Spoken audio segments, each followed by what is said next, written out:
And so we settle in. You can feel your body beginning to grow heavy in the most pleasant way.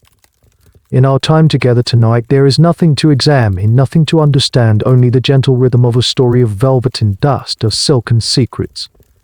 A story that begins in a place that is, at first glance, beautiful but has a rather itchy truth hiding just beneath the surface.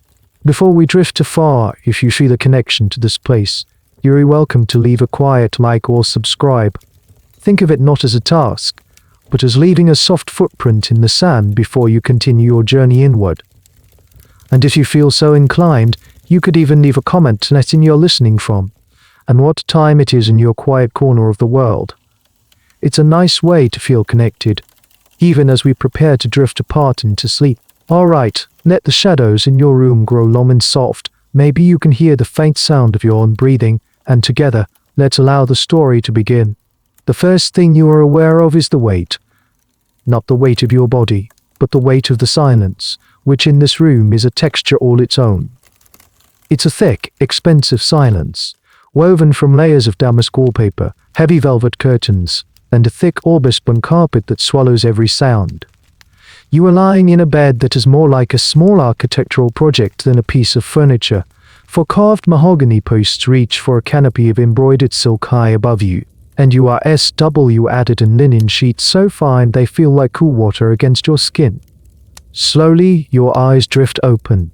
The room is dim, the air still and cool. A single, stubborn shaft of morning light has managed to pierce the gloom, slicing through a gap in the curtains and illuminating a swirling galaxy of dust motes. You watch them dance for a moment. This is your world. It is the year of our Lord, 1770th, and you are, for all intents and purposes, a very important person. You push yourself up, the movement slow and deliberate. Your bones feel well. They feel like they've been resting on a mattress stuffed with the down of 1,000 geese because they have. You swing your legs over the magnificent bed, and your bare feet meet the cold, polished wood of the floor. For a moment, just a moment, it's a shock of reality in this cushioned existence. You reach for the silk dressing gown laid out for you on a nearby chair. It's a deep claret color, embroidered with silver thread in a pattern of swirling accent sleeves. As you slip it on, you pull off the soft linen Eintracht you wear to sleep. This isn't for warmth. It's a strange but essential piece of your nightly ritual, designed to keep the various ointments and preparations from your scalp from ruining the priceless pillowcases. A small, odd detail in a life composed of them. A soft cough sounds from beyond your chamber door. That would be Pierre, your valet. He has been standing out there for likely the better part of an hour, waiting for the slightest sound of movement. He is an expert in the art of waiting. His entire career depends on it. You clear your throat in response, a signal as coded and understood as any military command. The door opens with a silent, practiced swing, and Pierre enters, bowing his head just so. He doesn't need. The morning is a silent ballet, and you both know all the steps. He moves to the windows first, pulling the heavy cords that draw back the velvet curtains. The room is flooded with the pale, watery light of a London morning. It illuminates the splendor you take for granted, the gilded scrollwork on the furniture, the Chinese porcelain vase filled with hothouse flowers on the mantelpiece, the oil paintings of your stern-faced ancestors, staring down at you with proprietary disapproval. Pierre then moves to a small table where a silver urine basin set, ready for your morning ablutions. It is all life of such curated ease. A life where you barely have to lift a finger. Historians still gently debate the true emotional state of a nobleman at the dawn of a new day. Was it a sense of power and endless opportunity, or was it a quiet dread of the sheer performance required, the exhausting, day-long act of being yourself? Perhaps it was a bit of both. You rise and walk across the room. Your destination is not the wash basin, not yet. Your destination is the mirror. It's a tall, imposing rectangle of Venetian glass, framed in ornate, gilded wood. It is mercilessly clear, designed to reflect reality with unflinching accuracy. And as you stand before it, you take a slow, deep breath. Because you know what you are about to see. This is the first, and perhaps most honest, confrontation of your day. It is the moment before the mask is applied, before the performance begins. It is the moment you must face the man who lives beneath the illusion. The man in the mirror is you, and yet he is a stranger. His face is pale, a soft, powdered pallor that is the very height of fashion, a sign that you do not labor in the sun. Your eyes, however, tell a different story. They are weary. They have seen too many late-night card games, too much candlelight, too much claret. You raise a hand, your fingers tracing the faint, spidry lines at their corners. Then your gaze travels upward, past your forehead, to the place where your hairline should be. And there it is. The reason for the Einticht, the ointments, the quiet, daily moment of despair. It is not a pretty, unhappy landscape. Small islands of your own fine, dark hair still cling on, like defiant survivors on a barren shore. But they are surrounded by vast territories where the skin is pale and shiny. But it's more than just the baldness. The skin itself isn't calm. It's a tapestry of irritation, with angry, reddish patches that bloom in the cool morning light, and small sores that never quite seem to heal. You touch one gingerly. It's tender. This is your secret crown, a constant, low-level hum of discomfort just beneath the surface of your otherwise placid existence. You are certainly not alone in this. As you stare at your reflection, you can picture the other great men of your circle doing the exact same thing in their own gilded chambers across London. You can picture the Duke, the Earl, even some of the younger lords all confronting their own private maps of decay. It is the great, unspoken affliction of your class. The malady of the age, they call it, whispered about in drawing rooms and diagnosed with a grave nod by physicians who are as much in the dark as their patients. The very cures they offer often make things worse. The heavy metals the physician prescribed, meant to cleanse your system, seem only to make your hair fall out faster and your joints ache on rainy mornings. For a moment, you recall a particularly bizarre prescription from a doctor in Bath, who swore by a daily scalp massage with bear grease. You tried it for a week. The smell alone was a social catastrophe, a rancid, game-wire aroma that no amount of perfume could mask. Pierre, your valet, was a model of professional discretion, but you could see the faint wrinkling near. The bear grease, needless to say, did nothing. The strange and often useless remedies of your time are a source of endless frustration. This is a mainstream historical truth. Syphilis was rampant in 18th century Europe, and its tertiary stage often led to hair loss, open sores, uneven dementia. The mercury treatments used to combat it were toxic and frequently exacerbated the symptoms, particularly the hair loss. Historians continue to debate just how much psychological strain this hidden affliction placed upon the men of the era. On the surface, you are all masters of the universe, confident and powerful. But in these quiet, private moments, there is a profound vulnerability. The fear of exposure, of your carefully constructed facade of health and virility beneath. It is a shared, secret shame that binds the aristocracy together more tightly than any family crest. Every knowing glance, every subtle nod at a court function, seems to carry a silent understanding. We are all hiding the same thing. Your gaze drifts away from the mirror, away from the flawed reality of your own body. It moves to a tall, wooden stand in the corner of the room. On top of it, perched like a strange, dormant creature, is your salvation. Your armor. It is the object that will cover this mess, transform you from a balding, pockmarked man into a figure of fashionable authority. It will give you the silhouette of power, the instantly recognizable shape of a gentleman. It is your wig, the first and most important piece of the elaborate costume you must wear to play yourself today. You sigh, a soft exhalation of resignation, and nod, Pierre. The silent ballet of the morning is about to continue. Pierre approaches the wig stand with a reverence usually reserved for a holy relic. In a way, it is. It is the crown of your social standing, the very symbol of your identity as a gentleman. You watch him, your mind drifting away from the immediate, physical reality of your sore scalp.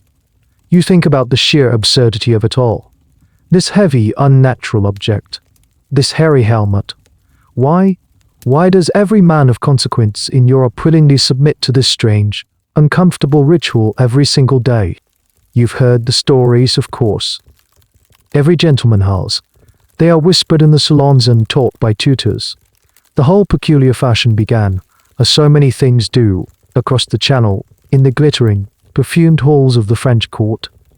It started not as a statement of high fashion, but as a quiet act of royal desperation. The story goes that King Louis XII of France, a good century before your time, began to lose his hair, at a rather embarrassingly young age. Flowing mane of hair was synonymous with virility and strength. A bald king was a weak king. So to cover his prematurely balding pater condition, very likely caused by the same pervasive sickness that now plagues you and your peers, he began wearing a wig. A pre-UKE, they called it. At first it was just one man's solution to a personal problem. But when you are the king, your personal problems have a way of becoming everyone else's fashion. His son, however, was the one who turned a cover-up into an art form. Louis XIV, the great Sun King. In his youth, he was blessed with a magnificent cascade of his own natural hair and looked down on the artificial of wigs. But as he aged, and his own glorious locks began to thin, he embraced the per-UKE with the same theatrical grandeur he brought to everything else. He didn't just wear a wig, he transformed it into an institution. Under his reign, the Palace of Versailles became the unquestioned epicenter of European culture, and the wig became the mandatory uniform for anyone who wished to be a part of it. The Sun King owned hundreds of them, crafted by an army of wig makers. He had wigs for waking up, wigs for state dinners, wigs for battle. They grew larger, more ridiculously sculpted with each passing year. And because the gaze of all Europe was fixed on Versailles, the fashion spread like wildfire. A nobleman in Vienna or a courtier in London would rather be seen without his trousers than without his wig. It was a declaration that you were a man of leisure, of substance, of importance. The ultimate irony, a little nugget of absurdity you've often chuckled about, is that to wear one of these contraptions properly, you often have to shave off what little healthy hair you might have left. The foundation of the wig, a sort of linen or net cap, needs to sit snugly against the scalp. Any lumps or bumps of your own hair would spoil the line. So men everywhere began shaving their heads, sacrificing their natural hair for an artificial, and often inferior, substitute. Historians still debate the Sun King's true motivations. Was it simple, king-sized vanity? Or was it something more cunning, a masterstroke of political theatre? By making the wigs so essential, so elaborate, and so ruinously expensive, he forced his nobles to pour their fortunes into fashion instead of armies. He kept them preoccupied with etiquette and appearance, competing for favor in the ballroom, rather than plotting treason in the countryside. It was not just a fashion accessory, it was an instrument of absolute power, a way of taming an entire class of powerful men. And so here you are, more than a century later, still living in the long shadow of one king's insecurity and another's political genius. A willing participant in a fashion born of disease and strategy. The historical reflection fades as Pierre turns from the stand, the wig held carefully in his outstretched hands. It is time to put on the armor. It is time to become the man you are supposed to be. Pierre approaches, holding the wig like a royal offering. It's not your grandest piece. This is merely your day wig, your bob wig, relatively modest and practical for meetings and managing your affairs. Your truly spectacular, full-bottomed peruques are reserved for court appearances and formal evening events. Those behemoths are so large they cascade over your shoulders and down your chest in a torrent of powdered curls. Compared to them, this one is a model of restraint. But restraint is a relative term. Even this simple wig is an object of immense artifice and expense. It costs more than one of your tenant farmers will earn in a lifetime. You know this. The thought doesn't particularly trouble you, it's just the natural order of things. Quality costs money, and your appearance is an investment, a constant, non-verbal broadcast of your status. To skimp on your wig would be like a general showing up to a battle with a wooden sword. You run a hand over the tight, sausage-like curls arranged in neat rows above the ears. The hair feels coarse, stiff, and dry beneath your fingers. It's been powdered to a fashionable off-white, the color of clean linen rather than brilliant snow. You lean forward slightly, and Pierre, with a practiced and fluid motion that is the product of 1,000 mornings, settles the wig onto your head. The initial feeling is one of immediate, claustrophobic pressure. The wig is built on a tight-fitting cap of woven linen, stiffened with gum, which now grips your skull with surprising firmness. It's a sensation you've known for so many years that it has become familiar, but it is never truly comfortable. The weight settles pressing down on your head and neck. It's not overwhelming, not with this smaller wig, but it is constant. A dull, persistent reminder of the artifice you are wearing. You can feel the heat of your own scalp already beginning to build, trapped beneath the layers of linen and hair. You walk over to the Venetian mirror again, turning your head from side to side, examining the effect. The transformation is instantaneous and complete. The sickly, balding man from a few moments ago has vanished. In his place stands a gentleman. The wig creates a new frame for your face, a strong, geometric silhouette that conveys seriousness and authority. It hides the sores, it conceals the baldness, it erases the individual and replaces him with an archetype. You are no longer just you are a man of your station. The wig is your uniform, and by putting it on, you have reported for duty. A little-known fact that your wig maker once shared with you in a moment of professional pride is the sheer amount of skilled labor that goes into one of these pieces. It's not just about attaching hair to a cap. Each curl is meticulously formed. Strands of hair are wound around small clay rollers, boiled, baked in an oven, and then carefully arranged and stitched into place. The process can take weeks. The artistry required to create a natural-looking parting or a perfectly balanced cascade of curls is immense. Your wig maker is as much a sculptor as he is a craftsman. You think of the subtle differences between your wigs. Your campaign wig, for when you visit your country estate, is shorter in the back to prevent it from getting caught in a collar while riding. Your tie wig has a long queue of hair at the back, gathered neatly into a black silk bag, a style favored by younger, more military-minded men. Historians continue to argue about the precise social coding embedded in these subtle variations. Was a man with a pigeon's wing style a single, tight row of curls over the ear seen as more conservative than a man with a more flamboyant, multi-rolled creation?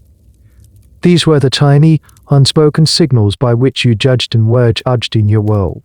Pierre steps forward with a soft brush, making a few final, minute adjustments, gently coaxing a stray, powdered hair back into formation. He steps back, his head cocked to one side, his face a mask of professional satisfaction. The job is done. The illusion is complete. You give a final, approving nod to your own reflection. You are now ready to face the world. Or, at least, you are ready for the next step in the suffocating ritual of getting ready to face the world. As you continue to appraise your reflection in the mirror, a thought, unwelcome but persistent, worms its way into your mind. It's a thought you have most mornings, a brief, slightly nauseating contemplation of the object's origins. What, precisely, is this thing on your head made of? Pierre, of course, would simply say hair, my lord, with a discreet little bow, but you know it's not quite that simple. The very finest wigs, the ones worn by royalty and the highest echelons of the aristocracy, are supposedly made from human hair. Young women in the French countryside, blessed with thick, healthy tresses, might sell their hair for a sum that could change their family's fortunes. You've heard of agents who travel through impoverished villages, seeking out the perfect shades of blonde, brown, and auburn. But hair of that quality is fantastically rare and astronomically expensive. For the vast majority of wigs, even the costly ones worn by men of your standing, the primary material is something far more agricultural. You run your fingers again over the stiff, coarse texture. It's not human. It feels nothing like the soft, fine hair of the ladies you dance with at court. No, this hair most likely began its life on the back of a goat, or a horse, or perhaps even a yak. Your expensive, status-defining per UK use, in all likelihood, a cleverly disguised amalgam of animal hair. Horsehair, with its natural strength and stiffness, is perfect for forming the rigid, architectural curls. Goat hair, being softer and finer, is often used for the more delicate sections, blending to create the illusion of human hair. There's a strange, almost comical disconnect in this. You and your peers, men who pride yourselves on your refinement and sophisticated tastes, are walking around with carefully sculpted mounds of barnyard animal fur perched on your heads. It's one of those bizarre realities of your world that everyone understands but no one ever mentions. To bring it up in polite company would be the height of prude taste. It would be like asking a duchess the exact provenance of the beef in her meat pie. One simply doesn't. One of the more peculiar tidbits you learned from a gossipy courtier is that the color of the animal hair matters immensely. White hair is it requires the least amount of powder to achieve the fashionable, snowy look. This has led to a thriving, and slightly macabre, trade in the hair of specific breeds. Long-haired goats from Turkey are particularly sought after, and the long, pale hair from a horse's tail, that is worth a small fortune to a master wig maker. Historians still uncover shipping manifests from the 18th century listing enormous bales of raw horse and goat hair being imported into London and Paris, destined for the workshops of these artisans. The industry also has its grislier side. You've heard whispers of less scrupulous merchants buying hair from prison wardens, shaved from the heads of convicts before they are sent to the gallows, or hair taken from the sick and dying in hospitals. The thought sends a small, involuntary shudder through you. Is it possible that a piece of your very own wig once belonged to a condemned man? It is a deeply unsettling notion, one you try to push away. The world is full of unpleasantries, and it is a gentleman's duty to remain blissfully ignorant of most of them. And so you stand there, wearing what you know to be a construct of animal hair and, possibly, the final remnants of the unfortunate. It is a monument to artifice, a testament to your society's willingness to ignore the strange, slightly disgusting reality in favor of a beautiful, well-ordered illusion. You are a man of consequence, wearing a goat on your head. And the only sane response is to act as if it is the most normal thing in the world. You give your reflection one last, critical look. The line is perfect. The curls are immaculate, the illusion holds, and that, in the end, is all that matters. You turn away from the mirror. The movement is not as fluid as it would have been just 10 minutes ago. It is more deliberate, more conscious. You can feel the weight of the wig, a solid, tangible presence that wasn't there before. It changes your center of gravity. You instinctively hold your head a little higher, your neck a little stiffer. This, you reflect, is the origin of the aristocratic posture. It is not born of pride or noble bearing, but of the simple, mechanical necessity of balancing a heavy object on your head. You carry yourself with the stiff, regal posture of a king or perhaps just a man trying to prevent his very expensive hat from tipping over. This wig, your day wig, is manageable. A few pounds perhaps. But your mind drifts to the truly monumental creations you are required to wear at court. The full-bottomed perruques, those are not wigs, they are declarations of war on gravity. Cascading waterfalls of white curls that tumble over your shoulders and down your chest. They can weigh as much as a small dog. You've seen older men at formal events, visibly straining under the load, their faces flushed with the effort of simply remaining upright for hours on end. You once saw the elderly Duke of Ashworth doze off in his chair during a particularly long speech in the House of Lords. His head nodded forward, and the sheer momentum of his wig almost pulled him right onto the floor. It was a moment of high drama in a sea of procedural boredom. The weight doesn't just come from the hair itself. To achieve those dramatic, sculptural shapes, wig makers build upon a complex internal scaffolding. This is a cold, hard fact of your life's fashion. Hidden beneath the expertly arranged curls of your more formal wigs is a framework of wire, stiffened buckram, and pads of horsehair. It is, for all intents and purposes, a cage on your head. You've had wigs that creaked softly when you turned your head too quickly, a faint, embarrassing sound that only you could hear. You can feel the edge of the linen foundation pressing into your forehead.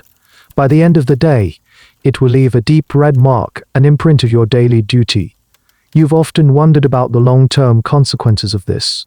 A dull ache at the base of your skull is a constant companion after a long evening at some glittering ball. Do all men of your station share this chronic headache? Is it slowly compressing your very thoughts? It's a question future historians will likely ponder, perhaps examining the skeletons of 18th century noblemen for signs of cervical strain caused by a lifetime of sartorial dedication. They will debate whether it was a minor inconvenience or a genuine chronic health problem. You, living it, would lean toward the latter. And yet, you endure it. Everyone does. The weight is a part of the performance. It is a physical manifestation of the burden of status. A commoner, a farmer, a merchant, they could not do their work weighed down by such a thing. The sheer impracticality of the wig is its most powerful statement. It says, I do not need to move quickly. I do not need to move quickly. My sole function is to exist, and to look magnificent while doing so. It is a heavy, unsteady crown you choose to wear every day. Pierre catches your eye. He knows this part of the ritual is complete. The wig is on, the initial discomfort has been accepted and filed away, relegated to the background noise of your physical existence. He gives a small, almost imperceptible nod towards a narrow door at the far end of the dressing room. It is a door you approach with a sense of resigned duty, a feeling not unlike heading into a necessary, but unpleasant medical procedure. A knell for the dust. You walk towards the small, closet-like room. The very air around the door seems different, carrying a faint, chalky scent. Pierre pulls the door open for you, and you step inside. The space is tiny, barely larger than a sentry box. The walls, floor, and ceiling are draped in plain linen sheets, now a uniform, ghostly grey from years of accumulated dust.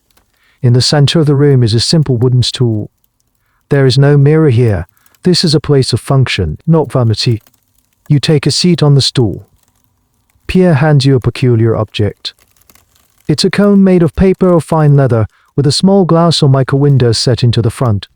You hold it up to your face, covering your nose and mouth, peering out through the small, smudged pane. It makes you feel like some strange, beaked creature, a plague doctor in his own dressing room. At the same time, Pierre drapes a heavy cloth cape over your shoulders, covering your expensive silk dressing gown completely. You are now prepped for the procedure. Use it there, still and silent on your stool, gripping your face cone, waiting. Pierre retreats, closing the door behind him, but not all the way. A small gap remains. Then, through the gap comes the nozzle of a bellows. It's a device not unlike the one used to stoke a fire, but this one has a large reservoir on top, filled with a fine, milled powder. You brace yourself. With a series of rhythmic, wheezing pumps, Pierre begins to blast the powder into the tiny closet. The air instantly becomes a thick, white blizzard. It's a complete sensory deprivation. The powder swirls around you, a suffocating, choking cloud that fills every corner of the small space. You can hear nothing but the asthmatic puffing of the bellows and the soft patter of the powder as it lands on your wig and the draped walls. You keep your eyes shut tight, though the cone protects them. The taste of the powder is in the air, a dry, starchy flavor that coats your tongue even through the protective covering. You breathe shallowly, trying not to inhale the dense particulate fog. The powder itself is usually simple, cheap wheat starch flour, essentially. Sometimes it's mixed with plaster of Paris for a brighter white, or even powdered chalk. For those with a taste for the exotic and the budget to match, it can be scented with things like lavender jasmine, or orange blossom. Yours today is scented with orris root, a faint, violet-like aroma that will soon mingle with all the other scents of your day to create a unique and not entirely pleasant signature fragrance. This daily ritual is utterly essential. The powder is what gives the wig its fashionable, uniform color, masking the sometimes motley collection of animal hairs beneath. It also serves another, far more practical purpose. The thick, starchy dust helps to absorb the grease and oils from your scalp, acting as a crude form of dry shampoo for a hairpiece that can never truly be washed. This is a key historical point. Powdering wasn't just for color, if deeply flawed, method of wig hygiene. Historians still debate the health consequences of inhaling this much fine particulate matter every single day.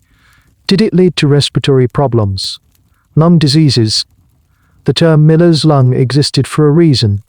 And here you are, a nobleman, willingly subjecting yourself to the same conditions as a flour-dusted laborer, all in the name of fashion. It was a form of self-inflicted harm. You've heard of less fortunate gentlemen who, lacking a dedicated closet, would simply stick their head out of a window while a servant blasted them with powder from below, much to the amusement of passers-by. After what feels like an eternity, but is probably only a minute. The pumping stops. The white cloud begins to settle slowly. Use it perfectly still, letting the blizzard subside. Pierre opens the door. You are a ghostly white statue. Powder covers the cape, the floor wig. Every single curl and crevice of your wig. The air is still thick with it. Pierre is still thick with it. Pierre carefully removes the cape, shaking it out. He then takes a soft brush and, with delicate, precise strokes, begins to whisk the excess powder from your shoulders and the collar of your gown. He gently takes the face cone from your hand. You can finally take a deep, if still slightly chacky breath. The ritual is complete. You are now powdered. You are now presentable. You step out of the powdering closet, a faint, ghostly aura of dust still shimmering around you. The air in the main dressing room now carries the distinct scent you associate with the start of every day, that strange mixture of starchy flour, the faint violet of the orris root, and something else, something deeper and more personal. It is the smell of the wig itself. You walk back to the mirror and take a closer look. The powdering has done its job. Your wig is now a uniform, fashionable off-white, the very picture of aristocratic elegance. But as you lean in, you become aware of the complex bouquet of aromas that emanates from the hairpiece, a scent that will be your constant companion until you take it off tonight. It is, to put it mildly, not entirely pleasant. The base note of this fragrance is the smell of the hair itself, the faint, animal musk of horse and goat that never quite washes away. Layered on top of that is the dry, almost stale smell of the accumulated powder from days, even weeks past. Beneath the fresh, floral scent of today's orris root, you can detect the ghostly remnants of yesterday's lavender and the day before's bergamot. These powders, which were intended to keep the wig smelling fresh, have instead created a kind of olfactory sludge, a muddled, cloying sweetness that has started to turn sour. But the most potent ingredient in this nobleman's perfume is you, your own body. Every day, the wig traps the heat and sweat from your scalp. The linen foundation, which rests directly against your skin, becomes a sponge for your natural oils and perspiration. In the warm, airless environment beneath the thick layers of hair, this mixture doesn't just sit there, it festers. It creates a warm, slightly sour, and deeply personal aroma. It is the scent of unwashed hair, stale sweat, and old perfume, all fermenting together under a fashionable blanket of powder. You and your peers are, quite literally, walking around with a kind of slow composting heap on your heads. It's a historical detail that is often lost in the beautiful portraits of the era. The paintings capture the visual splendor, but they cannot convey the smell. If you could step into one of those grand ballrooms painted by Gainsborough or Fragonard, the first thing you would likely notice, after the dazzling candlelight and shimmering silk, is the overwhelming, complex, and deeply human smell of the crowd. The methods for dealing with this are, at best, a desperate rearguard action. Some gentlemen have their valets apply pomade to the wig, a thick, greasy substance made from animal fat, usually bear grease or lard, scented with spices like cinnamon or cloves. This adds yet another layer to the already complex scent profile, mixing the smell of rancid fat and Christmas spices into the heady brew. You tried it once, but found the greasy feeling in the constant, cloying smell of cinnamon to be more offensive than the problem it was trying to solve. Historians and archaeologists who have examined surviving 18th century wigs often note the dense, waxy residue still clinging to the hair and foundation. They debate the exact composition of these pomade-essence powders, but they all agree on one thing: the hygiene of the poor UK was a constant and ultimately losing battle. The very materials of the wig, animal hair, fat, and flour, were a perfect food source for microscopic life. You are so accustomed to this personal cloud of scent that you barely notice it anymore. It is simply the way you smell. But you sometimes catch a whiff of it on another gentleman as he passes by, and for a fleeting moment, you are reminded of the strange, slightly foul reality of your shared fashion. It is the scent of a nobleman. The scent of power, prestige, and very, very pure ventilation. You turn from the mirror, ready to complete your dressing. The scent, your invisible companion, follows you. Pierre is now helping you into the rest of your clothes. The waistcoat, a magnificent piece of embroidered silk, is buttoned up. The fine linen shirt with its ruffled cuffs is perfectly in place. He holds your frock coat. The deep blue will a stark and pleasing contrast to the white of your wig. As you stand there, arms held slightly out to the sides while he fits the coat over your shoulders, you become aware of another sensation. It is not the weight, nor the pressure, nor the scent. It begins as a tiny, almost imperceptible tickle just behind your right ear, deep beneath the stiffened foundation of the wig. At first you dismiss it, a phantom sensation, perhaps a stray grain of powder that has found its way to a sensitive spot. You try to ignore it, focusing on the way the coat settles perfectly on your shoulders. But the tickle doesn't go away. It blossoms into a definite, undeniable prickle.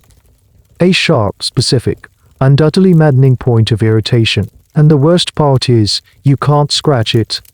Not really. To raise a hand and clumsily root around under your wig would be an act of profound vulgarity. It would disrupt the perfect, sculptural form of the hairpiece, sending a small puff of white powder onto the dark wool of your new coat. It would be an admission of discomfort. And a gentleman, above all else, is never uncomfortable.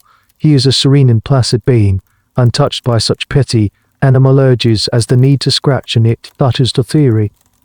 The reality is that your entire social class is engaged in a silent, collective battle against this exact sensation. This is the great, unspoken secret that lies beneath the powder and the perfume your wig is not entirely your own. You are sharing it. It is a home, a warm and inviting habitat, for a host of tiny, uninvited tenants, lice. It's a simple biological fact of your era. These creatures thrive in the warm, dark, and rarely washed environment of the PUKE. The powder, far from deterring them, provides a starchy feast. The linen foundation is a perfect place to lay their eggs. Your expensive, elegant wig is, in essence, a bustling, multi-generational metropolis for a colony of vermin. The itch intensifies. It has a life of its own now, a tiny, insistent dance of irritation on your scalp. You clench your jaw slightly. You can feel a bead of sweat begin to form on your temple, trapped under the wig's tight grip. The urge to rake your nails against your skin is becoming a primal, overwhelming force. You catch Pierre's eye in the mirror. You don't speak. You simply give a slight, almost imperceptible narrowing of your eyes, a minute tightening around your mouth. It's a signal he has seen 1,000 times. He understands instantly. With a discreet nod, he turns and walks to a small, velvet-lined box on your dressing table. He opens it and retrieves a long, slender object. This is the gentleman's secret weapon. It is a wig scratcher. Yours is a particularly fine example. A thin rod of carved ivory, about 1.5 feet long. The end is carved into a delicate, miniature hand with tiny, elegantly curved fingers. It is an object of exquisite, almost comical absurdity. You have created an expensive, ornate tool to solve a problem created by another expensive, ornate accessory. Pierre hands it to you. With an air of studied nonchalance, as if you are merely pointing out a detail on a painting, you lift the scratcher. You slide the tiny, carved hand up and under the edge of your wig, navigating by feel past the wire supports and horsehair pads. You search for the source of the irritation. For a moment you miss, the ivory fingers scraping harmlessly against a different part of your scalp. But then you find it. The relief is instantaneous and sublime. It is a wave of pure, unadulterated pleasure that washes over you. You press a little harder, moving the tiny hand back and forth. You close your eyes for a fraction of a second, savoring the moment. Historians still debate how gentlemen of the era truly rationalized this constant, crawling companionship. Was it simply an accepted nuisance, like flies in the summer, or a source of deep, private disgust? The existence of these elaborate scratchers suggests a culture of resigned acceptance. The problem was not to be eliminated that was seen as impossible, but to be managed with grace and style. You withdraw the scratcher, the perfect, blissful moment now over. The itch is gone, but the awareness remains. Your tiny, itchy tenants. Your silent, crawling companions. You hand the ivory rub back to Pierre, who wipes it with a cloth before placing it back in its box. The performance can now continue. The itch may be temporarily vanquished, but the thought of your tiny companions lingers. As Pierre makes the final adjustments to your cravat, tying the intricate knot with practiced precision, your mind wanders into a strange, microscopic landscape. You begin to imagine the world that exists just an inch above your own thoughts, a bustling, thriving ecosystem hidden within the powdered curls of your per-UKE. The lice are, of course, the most prominent inhabitants. You picture them as the cattle of this strange, hairy kingdom, grazing placidly on the starchy plains of powder and the occasional, nourishing drop of blood from your scalp. They are the foundation of this miniature economy of filth. But surely, they are not alone. In the warm, humid valleys between the sausage-like curls, what else might be growing? You imagine tiny forests of mold and mildew, fed by the constant moisture from your head and the rich, organic material of the wig itself. Perhaps there are different species. Some are pale, ghostly white that blends in with the powder. Others are faint, sickly green, hidden deep in the crevices where the light never reaches. And where there is decay, there are other creatures. You've read in books of natural philosophy about mites, creatures so small they are nearly invisible to the naked eye. Are they there too? Feasting on the shed skin cells from your scalp, the microscopic debris of your daily life. Perhaps your wig hosts a thriving population of dust mites. Tiny arachnids, living out their entire life cycles in a single, well-worn curl just above your ear. It's a slightly nauseating, yet fascinating thought. You are a walking terrarium. This is a realm of historical speculation where even the most diligent scholars must tread carefully. While the presence of lice is well documented in personal letters and journals of the time, the full biodiversity of the 18th century wig is a subject of ongoing, and perhaps slightly playful, debate among historians. Some have suggested that tiny spiders might find the rigid structure of a wig an ideal place to spin their webs, catching the even tinier flying insects that might be attracted to the wig's unique aroma. Could a gentleman at a grand ball be unknowingly hosting a spider's nursery in his full-bottomed per-UKE? The evidence is scarce, but the possibility is vivid. You recall a curious anecdote you heard from a friend who had just returned from a tour of Italy. He swore that in Naples, some of the less scrupulous wig makers, faced with a shortage of expensive hair, would use moss and lichen as filler, packing it deep inside the wig to give it volume and shape. The thought of walking around with a clump of forest fungus on your head, slowly decomposing and perhaps even sprouting in the damp conditions, is both horrifying and darkly comical. The powder, you realize, is not just a cosmetic, it's a kind of geological layer. Over the weeks and months, the daily dusting has created a stratified history of your life. Today's layer of aura-scented powder settles on top of yesterday's lavender, which covers the faint remnants of last week's plainer, unscented starch. Mixed in with these layers is the microscopic debris of your world, a speck of snuff from a shared box, a particle of ash from a fireplace, a mote of dust from a library. An archaeologist of the future, you muse, could potentially dissect a single curl from your wig and reconstruct your daily habits. They could tell where you've been, what you've eaten, the very air you've breathed. The absurdity of it all strikes you again. Here you are, a man of logic and reason, a product of the Enlightenment, and yet you are willingly carrying a miniature, crawling, decomposing world on your head. It is a perfect symbol of your era and obsession with outward order and classical symmetry, masking a chaotic, angigophonic, and slightly wild reality just beneath the surface. The perfectly sculpted curls of your wig are like the formal gardens of Versailles from a distance, a masterpiece of rational design. Up close, a teeming, crawling, and faintly smelly world of biological reality. Pierre steps back. Your cravat is perfect. Your coat is just so. He hands you your gloves and your cane. You are, to all outward appearances, a picture of immaculate cleanliness and order. But you know the truth. You are the god and prime mover of a tiny, mobile, and rather disgusting planet, and it is time to take your planet out for a walk. You give yourself one final, appraising look in the mirror. The image is perfect. The illusion is seamless. No one looking at you would ever guess at the microscopic drama unfolding beneath the powdered surface of your wig.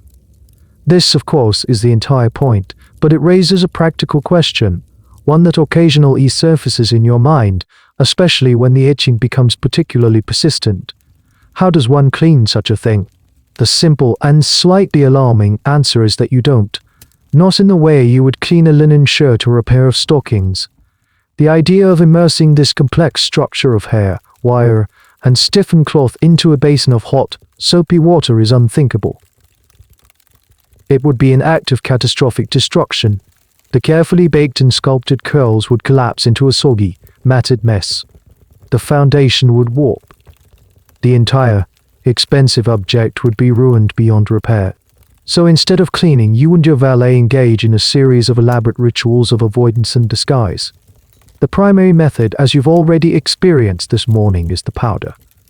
The daily application of starch is not just cosmetic, it's a desperate attempt to manage the inevitable buildup of grease and grime.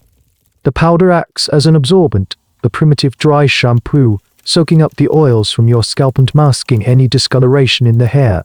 If a particular spot on the wig becomes stained, perhaps from a spilled drop of wine or a smudge of soup pierre, we'll apply a thicker paste of powder and water. Let it dry, and then brush it off, hoping it takes the stain with it. It is less a cleaning method and more a form of temporary, tacky camouflage. Occasionally, perhaps once every few months if the wig is in heavy use, it will be sent back to the wig maker for what is euphemistically called a refreshing. You picture the scene in the workshop: the wig, now heavy and pungent with the accumulated oils and powders of a season's wear, is placed on a wooden block. The wig maker, a man with a strong stomach and a discreet demeanor, will then embark on a process that is part hairdressing, part pest control. He might gently comb out the major tangles and debris. For the smell, the wig is often baked. It's placed in a low-temperature oven, not unlike a baker's oven, for several hours. The heat is intended to kill off some of the lice and their eggs, and to bake the stale oils into a less pungent, more solid state. It's a method that is, historians will later note, only partially effective and likely poses a significant fire risk. You've heard tales of workshops going up in flames, the air filled with the smell of burning hair and scorched flour. Another bizarre but common cleaning technique involves plaster. The wig is essentially coated in a thin layer of plaster of Paris. As the plaster dries, it supposedly draws out the dirt and grease from the hair. Then the hardened plaster is carefully cracked and broken off, taking the grime with it. It's a messy, aggressive process that seems just as likely to damage the wig as to clean it. You can imagine the fine, gritty residue of plaster that must remain, adding yet another layer to the complex geology of your hairpiece. The strangest method, one you've only heard whispered about, involves bread. A stale loaf is broken up, and the soft, inner part is used like a sponge, dabbed and drubbed all over the wig to absorb the grease. It turns the basic principles of sandwich making into a bizarre form of hygiene. The debate among historians about the efficacy of these methods is largely settled. They were almost entirely useless. They might have made the wig look superficially cleaner for a short time, but they did little to address the underlying issues of infestation and bacterial growth. The ecosystem on your head was resilient. It would bounce back from a baking or a plastering with remarkable speed. You, of course, are shielded from these grimy realities. Your role is simply to hand the wig to Pierre and receive it back a few days later, looking a little brighter, smelling a little less sour. It is part of the vast, silent conspiracy of your life to maintain the illusion of effortless elegance. You don't need to know how the sausage is made, or in this case, how the wig is deloused. You just need to wear it. And so you shall. You turn from the mirror, the very picture of cleanliness, and head for the door ready to present your beautifully maintained, secretly filthy self to the world. You descend the grand staircase, your hand gliding along the polished mahogany banister. The sounds of the household waking up greet you, the distant clatter of pots from the kitchen, the soft murmur of maids' voices down the long corridor. Your day is a tightly scheduled performance, and every scene requires the correct costume. And the most important part of that costume, the piece that dictates the tone of the entire ensemble, is the wig. The bob wig you are currently wearing is your workhorse. It's for the morning, for receiving your estate manager, for reviewing accounts, and perhaps for a quiet stroll in the nearby park. It is serious, relatively practical, and conveys an air of sober industry. But your day will not end there. Your social calendar, which sits open on a small table in the entrance hall, is a testament to the tyranny of specialized hair. This afternoon you are to ride out to inspect a new bridge on the edge of your property. For this, you will don your campaign wig. It is shorter, more compact, and often tied back simply at the nape of the neck. Its design is a nod to military practicality, even if the most strenuous campaigning you're likely to do is deciding whether to take the north or the south path through the woods. It is designed, quite simply, to not get tangled in the trees or blown about by a sudden gust of wind. To wear your formal bob wig for a ride in the country would be a sartorial faux pas of the highest order. It would be like wearing ballroom slippers to go hunting. Later, as evening approaches, another transformation is required. You are expected at a salon, a gathering for political discussion, poetry, and polite gossip. For this, something more elegant is needed. You will change into your bag wig. This is a more formal piece, with carefully arranged curls framing the face, and the long queue of hair at the back need be encased in a black silk pouch, often finished with a large decorative bow. It is a style that says, "I am a man of culture and refinement, but I am not so old-fashioned as to wear the truly gargantuan wigs of my father's generation." It is a delicate balance of fashionable and intellectual. And then for the grand finale of the day, there is the Duchess of Weixmont's ball. This is the main event, the pinnacle of the social calendar. And for this, only the most spectacular of your hairpieces will do. You must return home for a third change, this time into full evening dress in the glorious, imposing, and frankly ridiculous full-bottomed perruque. This is the wig that announces your arrival before you've even entered the room. It is a cascading torrent of powdered curls that flows over your shoulders and down your chest, a white waterfall of social importance. It is heavy, it is hot, it is almost impossible to move in with any semblance of natural grace. But it is absolutely non-negotiable. To arrive at such an event in a mere bag wig would be an insult to your hostess and a declaration of your relevance. This constant changing is a small, but persistent, piece of historical trivia. A gentleman of means didn't just have one wig, he had a wardrobe of them, each with a specific function and social meaning. It was an entire language of hair, and knowing how to speak it was essential for navigating the complex central landscape of your world. Historians still puzzle over the precise origins and meanings of some of the more obscure styles. What was the exact social connotation of the cut-ogan style, with its looped-up queue of hair? Why did the Lice wig with its long braided tail become so popular with military men? The nuances are often lost to time, but the overarching principle is clear in the 18th century. A man's head was a stage, and he was expected to change the scenery multiple times a day. You reach the bottom of the stairs. Your valet Pierre is already there, holding your hat and cane. He knows the schedule as well as you do. He is the stage manager for your daily performance, ensuring all the props and costumes are ready for each act. You take your hat, but you do not put it on. Instead, you carry it tucked under your arm. To put it on would be to crush the carefully constructed architecture of your hair. The hat has become a purely decorative object, a vestigial accessory from a time when men actually covered their heads. Now, the wig is the only head covering that matters. You step out of your front door into the cool London air. A carriage is waiting for you, the door held open by a footman. As you settle back against the plush leather squabs, another carriage rattles past on the cobbled street. Through its window, you catch a fleeting glimpse of another gentleman, Lord Ashworth, on his way to the House of Lords. For a fraction of a second, your eyes meet, and in that instant, a complex, silent conversation takes place. It is a conversation conducted entirely by your wig. You immediately notice that Lord Ashworth is wearing a grossed-up hat, a style with a pronounced, high roll of hair swept back from the forehead. It's a slightly older, more conservative style. The curls over his ears, you note, are arranged in a single, tight horizontal roll on each side. It is a subtle but clear statement of his character. He is an established man, a man of old money and traditional values. He is not trying to impress anyone. This is the silent, coded language of your world, a vocabulary of hair that everyone in your circle understands implicitly. The arrangement of a wig's curls is not random, it is a carefully calibrated signal of your age, your politics, your profession, and your social aspirations. A younger man, or one more eager to make his mark, might wear his top hat lower, or have 2, even 3, distinct horizontal rolls of curls over the ear. To wear 3 rolls when you were not yet a man of significant standing was considered a bit loud. It was the sartorial equivalent of speaking out of turn. The names for these styles are a strange and wonderful collection of the mundane and the martial. The single roll, like Lord Ashworth's, is often called a pigeon's wing. A double roll might be referred to as buckle curls.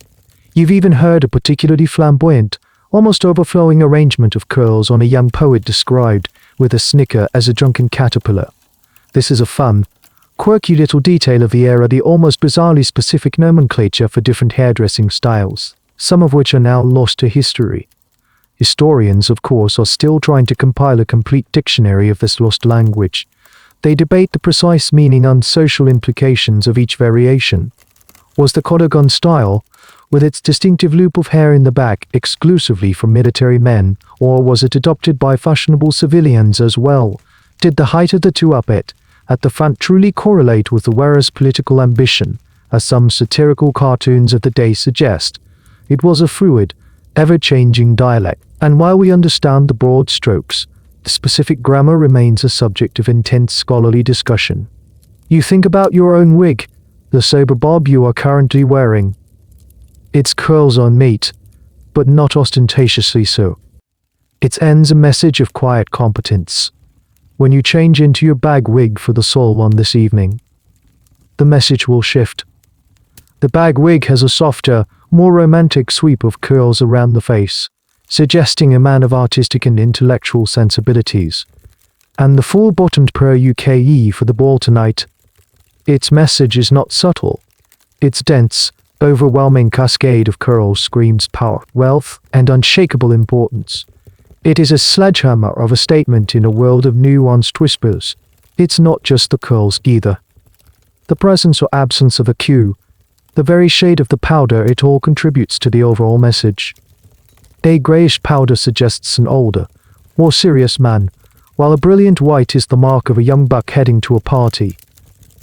You navigate this world of signals subconsciously, reading the wigs of others as easily as you read a book, and choosing your own to project the exact image you desire for any given situation. You never received a formal lesson in this. You simply absorbed it from your father, from your tutors, from watching other men in drawing rooms and at court.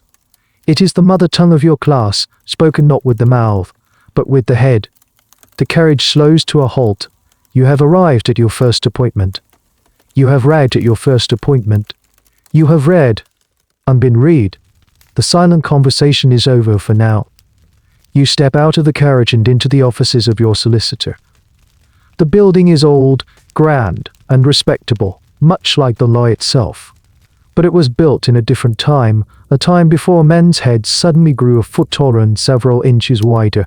And this presents a unique and persistent challenge to your daily existence, the navigation of physical space. As you approach the main entrance, you instinctively duck your head. It's a smooth, practiced motion, a slight bending of the knees and a tilting of the neck that you execute without a single conscious thought. The top of your wig skims just beneath the heavy oak lintel of the doorway. A less experienced man might have misjudged, catching a curl on the wood and sending a small, embarrassing puff of white powder down onto his shoulders. But you are a veteran of this architectural warfare. You move through the world with the constant, low-level spatial awareness of a man wearing a very large and delicate hat. This is one of the more comical and often overlooked realities of life in the age of the per-UK. The world was simply not designed for you. Doorways are a constant threat. The ceilings in older houses and public buildings can feel menacingly low. You have, on more than one occasion, felt the top of your wig brush against the dangling crystals of a low-hanging chandelier at a crowded party. It's a heart-stopping moment, a brief, silent prayer that you haven't snagged a priceless piece of Venetian glass in your hair. Getting an ummed out of a carriage is a particularly complex maneuver. It requires a sort of sideways, crouching motion, a twisting of the torso to get your head through the door without disturbing the perfectly sculpted architecture of your hair. You've seen young, inexperienced men emerge from a carriage with their wig askew, a curl flattened, looking flustered and foolish. It is a small but telling failure, a sign that they have not yet mastered the physical art of being a gentleman. Even sitting down requires a certain technique. You must be mindful of the high-backed chairs that are so common in formal settings. If you lean your head back too casually, you risk crushing the precious curls at the nape of your neck, or worse, catching the end of your queue on the carved wood of the chair. You've developed a habit of sitting perfectly upright, your back a few inches away from the back of the chair, a posture of perpetual, rigid alertness. It looks regal and commanding, but it is born of pure, sartorial self-preservation. Historians and museum curators who work with 18th century artifacts often note this disconnect. They point out the dimensions of sedan chairs, the interior height of carriages, the standard size of doorways in period homes, and then compare them to the sheer scale of the wigs of the era. The math simply doesn't add up. The conclusion they draw is that life for the 18th century, an 18th century elite must have involved a constant series of awkward contortions. The debate then shifts to whether this was an unforeseen consequence of fashion, or perhaps a deliberate, if subconscious, part of its appeal. Does the sheer difficulty of moving force the wearer's sense of importance? Does it force the world to accommodate you, rather than the other way around? You once heard a truly bizarre story, a piece of strange but apparently true trivia, about the lengths some men would go to protect their hairdos. A certain judge, famous for his magnificent full-bottomed wig, had a carriage custom-built with a removable section in the roof. He would enter the carriage, and then, before setting off, a footman would close a small, domed hatch over his head, allowing him to sit upright without disturbing a single curl. The image is almost too absurd to contemplate. A respected legal mind travelling through the streets of London with his head sticking out of the roof of his carriage like a periscope. As you walk down the solicitor's hallway, your steps echoing on the flagstones, you continue this delicate dance with your environment. You steer clear of the hanging tapestries. You give the sconces on the wall a wide berth. You are a galleon in full sail, navigating a narrow and treacherous channel. It is an art form you have perfected over a lifetime. This graceful, constant, and utterly ridiculous ballet of avoidance. The ball at Rexmont House is a dazzling assault on the senses. The light from 1,000 beeswax candles, arrayed in enormous crystal chandeliers, glitters off every surface: the gilded mirrors, the polished floors, the ladies' diamond necklaces, and the gentlemen's silver shoe buckles. The air is thick with the scent of expensive perfume, melted wax, and the collective, cloying aroma of 200 powdered wigs. The sound is a symphony of string music, the rustle of silk gowns, and the constant, high-pitched chatter of polite society. You are in your element. You are also, you realize with a sudden chilling clarity, a walking fire hazard. You are wearing your grandest full-bottomed UK, a magnificent but dangerously combustible object. The hair itself, mostly horse and goat, is naturally flammable. But you have spent the day adding a host of highly effective accelerants to it. First, there was the pomade that Pierre used to give the curls their shape and hold, a greasy pomatum made from rendered animal fat. Lard, essentially. Then came the powder, a fine, starchy dust of milled flour that now coats every strand. To set the whole creation and give it a fashionable sheen, a light misting of scented alcohol was applied. So here you are, standing in a room filled with open flames, with a head covered in animal hair, grease, flour, and alcohol. It is a recipe for a very specific and very personal disaster. You watch as a footman passes by with a long taper, lighting the few remaining candles on a wall sconce. He is careful, but for a moment, the flame at the end of his pole wavers, dancing in a draught from a nearby window. It passes within what feels like inches of the towering wig of the gentleman standing in front of you. You instinctively take a small step back. You can almost imagine the horrifying spectacle: a single, stray spark landing on a powdered curl. A tiny, almost invisible wisp of smoke, followed by a sudden, shocking WHOOSH as the entire headpiece ignites in a flash of orange flame. This is not just a paranoid fantasy. It is a genuine and documented risk of your time. You've heard the stories. Just last year, a minor baronet at a country dance leaned a little too close to a candelabra while bowing to his partner. His wig caught fire. Panic ensued. A quick-thinking guest had the presence of mind to douse his head with a bowl of punch, saving him from serious injury but utterly ruining his wig, his coat, and what was left of his dignity. A walking punchline. This specific danger is a fascinating and gruesome little footnote in the history of 18th century fashion. Satirical prints from the period often depict scenes of chaos at parties, with gentlemen's wigs ablaze. While likely exaggerated for comic effect, the joke was rooted in a very real and widely understood fear. The combination of materials and the proximity to open flame was a constant, low-level threat that everyone simply had to accept. Historians still debate how frequently these incidents actually occurred. Were they rare, sensational events that were retold and amplified by gossip, or were they a common, if mortifying, feature of social life? The records are, perhaps unsurprisingly, a little hazy on the subject.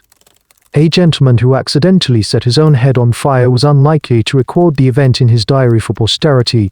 It was a moment of supreme embarrassment, to be quickly forgotten and never spoken of again.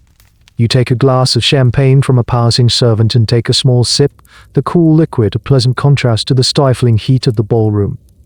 The sheer number of bodies, the constricting clothing, and the heavy wigs all conspire to raise the temperature in the room to an almost unbearable degree.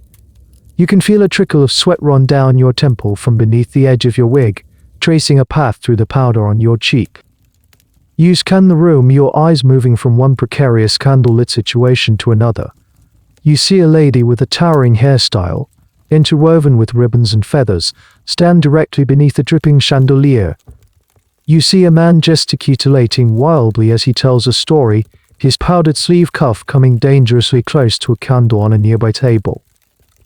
The entire glittering, elegant affair, you realize, is a tinderbox, and you are all wandering around like beautifully dressed matches. It is a miracle that a society so obsessed with fashion and candlelight hasn't simply burned to the ground.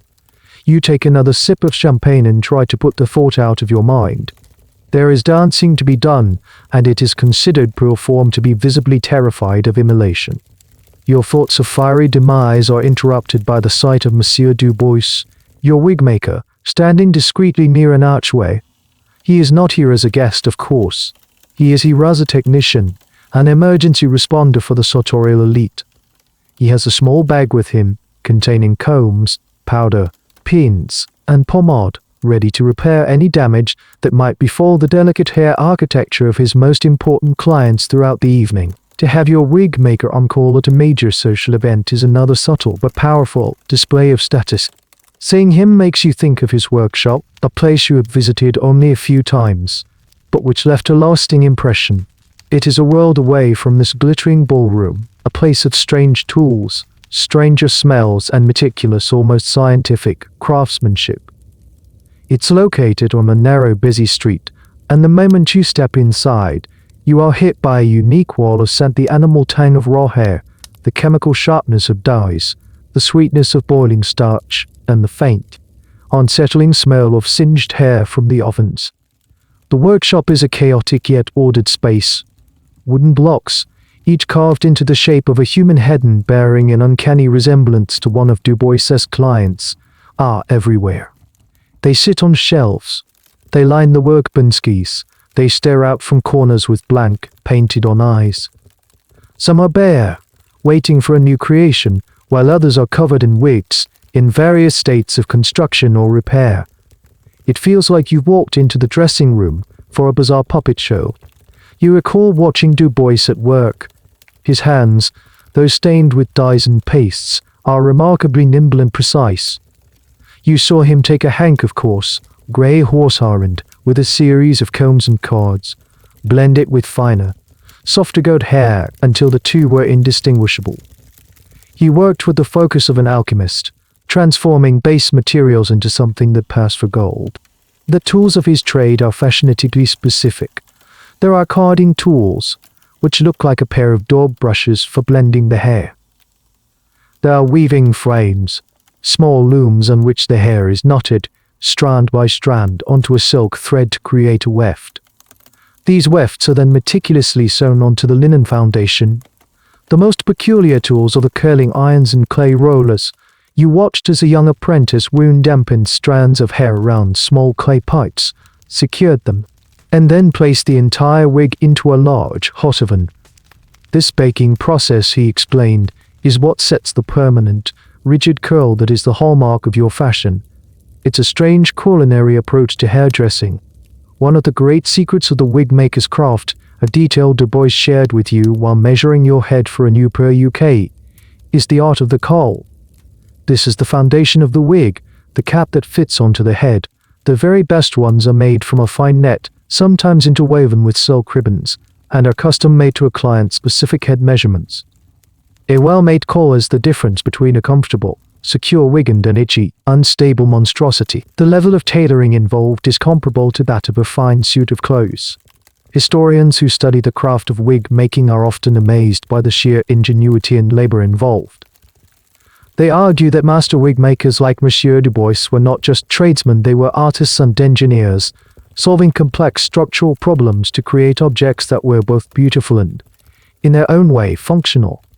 The debate continues about the exact composition of the pastes and powders they used. Many of these were great secrets. Closely guarded recipes passed down from master to apprentice. Were there secret ingredients that made the curls hold longer or helped to repel some of the vermin? It's a mystery locked away in the lost recipe books of the 18th century. You catch Monsieur Du Bois essay across the ballroom. He gives you a small, almost imperceptible nod of acknowledgement. It is a silent exchange between artist and patron. He is the architect of the illusion, the hidden hand that allows you and every other man in this room to project an image of effortless perfection. You nod back, a silent thank you for his service, and for the magnificent, flammable, and secretly disgusting work of art that currently sits upon your head. Your conversation with a fellow nobleman is interrupted by the arrival of his wife, the Baroness von Hoff. She's a vision of Rococo splendor. Her dress is a mountain of pale pink silk, pannier read out so wide she has to turn sideways to navigate the gap between two chairs. But it is her head that truly commands attention. It is not so much a hairstyle as it is a sculpture, a towering confection of her own hair, augmented with hairpieces, pads, and a wire frame, rising a good 2 feet above her head. It is powdered like yours, but it is also decorated with silk ribbons, pearl strings, and, perched precariously near the summit, a small, taxidermied hummingbird. You bow, being careful to keep your own hairpiece from colliding with hers. A collision of that magnitude could create a social incident of international proportions. As she laughs at something her husband says, her entire head sculpture trembles, and for a terrifying moment you think the hummingbird is about to take flight. You look around the room and realize with a sense of shared, gendered absurdity, that while the men are wearing variations on a single theme, the ladies' hairstyles are a chaotic and glorious free-for-all. Where your wig is a symbol of sober, masculine authority, their hair is a canvas for pure, unadulterated fantasy. You've seen hairstyles incorporating models of sailing ships, intricate garden scenes with tiny silk flowers, and even, at one particularly notorious masquerade, a functioning windmill. This is a key point of historical fashion from your era. While both men and women embraced artifice, they did so in fundamentally different ways. The male per UKE was, in its essence, a uniform. It was about conforming to a specific, masculine ideal of power and status. The ladies' hairstyles, by contrast, were all about individual expression and competition. The goal was not to look like everyone else, but to be more creative, more daring, and more breathtakingly over the top than the woman standing next to you. The construction of these female masterpieces is a subject of much gossip and speculation among the men. You've heard that their hairdressers, the co-IFFEURS, are treated like rock stars, commanding enormous fees and dictating fashion rents from their salons in Paris. Unlike your wig, which can be placed on a block at night, these female creations are often built directly onto the head, a process that can take an entire day, and once constructed, they are meant to last. You've heard whispers that some ladies will sleep in their hairstyles for a week, even a month, to avoid the cost and ordeal of having them rebuilt. The thought of this is frankly nauseating. If your own wig becomes a crawling, smelly ecosystem after a single day, what must be going on in a hairstyle that has been fermenting for 3 weeks? The women have their own versions of your wig scratcher, long, elegant rods they use to delicately probe the itchy depths of their hairdos. But the sheer scale of their creations suggests a level of infestation that makes your own louse problem seem minor by comparison. Historians still debate the hygienic realities of these towering female hairstyles, but the general consensus is that they were, if anything, even more disgusting than the male PUKE. There is also the matter of what lies beneath. While you wear your wig to cover baldness and sores, the ladies often use their own hair as a foundation, supplementing it with false hair pieces made of horsehair or wool. They use pads called cushions or rollers made of stuffed fabric to create volume. And they use a thick, sticky pomade, often the same lard-based concoction you find so unpleasant, to glue the whole thing together, followed by a blizzard of powder. It is, in its own way, just as much of an artifice as your own get-up. You look at the Baroness again. Her smile is perfect, her posture is regal, her hummingbird is stationary, for now. You are both participating in the same grand, elaborate masquerade. You in your heavy, itchy, uniform symbol of masculine power. She in her towering, precarious, individualistic fantasy of feminine beauty. You are both uncomfortable, you are both comfortable, you are both flammable, and you are both, in all likelihood, fighting a desperate, silent battle against an overwhelming urge to scratch. You raise your glass to her in a silent toast of mutual powdered respect.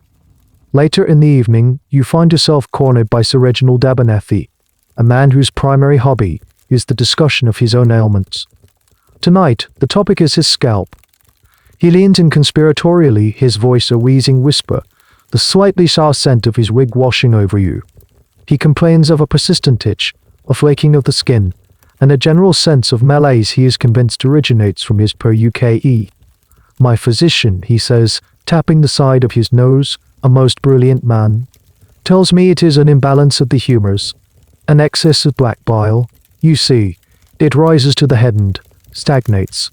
He recommends a course of vigorous bleeding on a diet consisting solely of boiled turnips. You nod gravely, offering a few words of empty sympathy, while inwardly you marvel at the sheer, breathtaking ignorance of 18th century medicine. Your own physician, a man with a similarly high opinion of himself, holds a different but equally bizarre theory. He believes the irritation on your scalp is caused by noxious vapors rising from the damp London earth, which become trapped beneath the wig. His prescription was for you to sleep with a bag of dried lavender and salt placed on your pillow to purify the night air, and to have your scalp washed twice a week with iced Bordeaux wine to constrict the pores. You tried the wing treatment once. It was cold, sticky, and achieved nothing other than ruining a perfectly good bottle of Claritin, making you smell like a distillery. This is the medical landscape you must navigate. It is a world of humors, miasma-s, and folk remedies, where diagnoses are based on guesswork and treatments range from the useless to the actively harmful. When it comes to the problems caused by wigs, the sores, the rashes, the infestations, the medical advice is particularly imaginative. One of the more popular, and frankly alarming, remedies for an infested wig is a mercury wash. The wig is sent to an apothecary who will treat it with a solution containing mercury, a potent toxin. The theory is that the mercury will kill the lice in their eggs. This is a cold, hard piece of historical medical fact. Mercury was a go-to cure for a host of ailments, most famously syphilis, but also for more mundane problems like parasites. While it might have been partially effective at killing the lice, it also meant the wearer was slowly but surely poisoning himself, absorbing the mercury through his skin. Many of the tremors, mood swings, and dental problems common among the gentry were likely caused or worsened by their mercury-laced cures.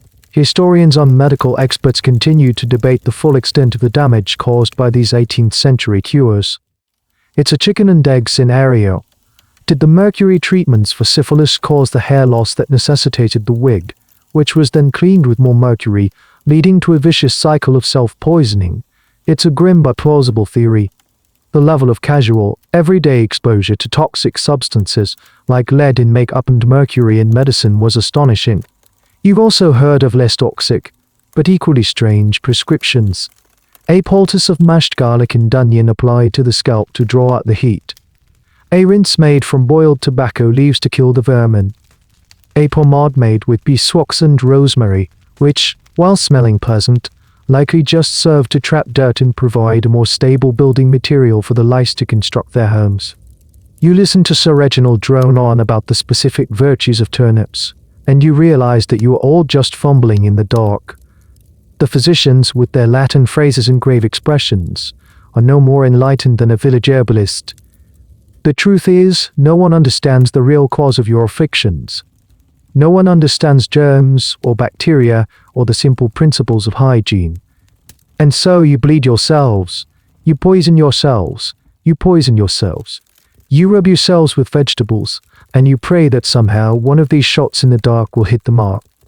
You finally manage to excuse yourself from Sir Reginald's company, murmuring something about needing to find the Duchess. As you walk away, you discreetly use your thumbnail to scratch at a familiar itch at the nape of your neck. The Bordeaux wine, you can confirm, did absolutely nothing. The carriage ride home is a silent, welcome relief. The endless music, the forced smiles, the suffocating heat of the ballroom, it all fades away, leaving only the rhythmic sea-lopping of the horses' hooves on the deserted cobblestone streets and the gentle rocking of the coach. You lean your head back, but immediately regret it, as the stiff, formal collar of your coat pushes uncomfortably against the back of your full-bottomed per-UK-E. You sigh, and sit bolt upright again, enduring the final moments of the day's performance. But the moment you step through your own front door, a profound sense of anticipation washes over you. The day is done. The audience is gone. And the great nightly ritual of relief is about to begin. Pierre is there, of course, waiting silently in the entrance hall with a lit candle. He follows you up the grand staircase to your dressing room, the same room where this long day began. But the mood now is entirely different. The morning was about construction, about building the illusion. The night is about glorious, welcome deconstruction. You stand in the center of the room, and Pierre begins to dismantle the gentleman. First, the coat is removed, then the waistcoat, the cravat, the shoes with their silver buckles. Each item shed feels like a small liberation. But these are just the opening acts for the main event. Finally, the moment arrives. You bow your head slightly. Pierre steps forward, places his hands carefully on either side of the colossal wig, and with a gentle, practiced motion he lifts. The sensation is one of pure, unadulterated bliss. It is a feeling so intensely pleasurable that it borders on the sublime. The first thing you notice is the sudden, shocking absence of weight. Your head, which has been under a constant, heavy pressure for the past 6 hours, suddenly feels impossibly light, as if it might float off your shoulders. You instinctively roll your neck, marveling at the freedom of movement, feeling the satisfying clicks and pops as your tired muscles relax for the first time all day. Then comes the air. The cool, fresh air of the room rushes over your scalp, a feeling as welcome and refreshing as a drink of cold water on a hot day. Your skin, which has been trapped in a hot, humid, and suffocating environment, can finally breathe. It's a tingling, almost electric sensation. And then, the ultimate pleasure. You raise your own hands to your head and you scratch. Not with a delicate ivory tool, not with a discreet thumbnail, but with a deep, raking, immensely satisfying scratch of your own fingernails.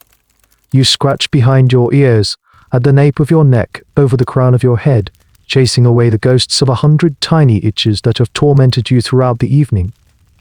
It is a moment of pure primal relief, an act so profoundly satisfying that it makes the entire uncomfortable ordeal of wearing the wig seem almost worthwhile.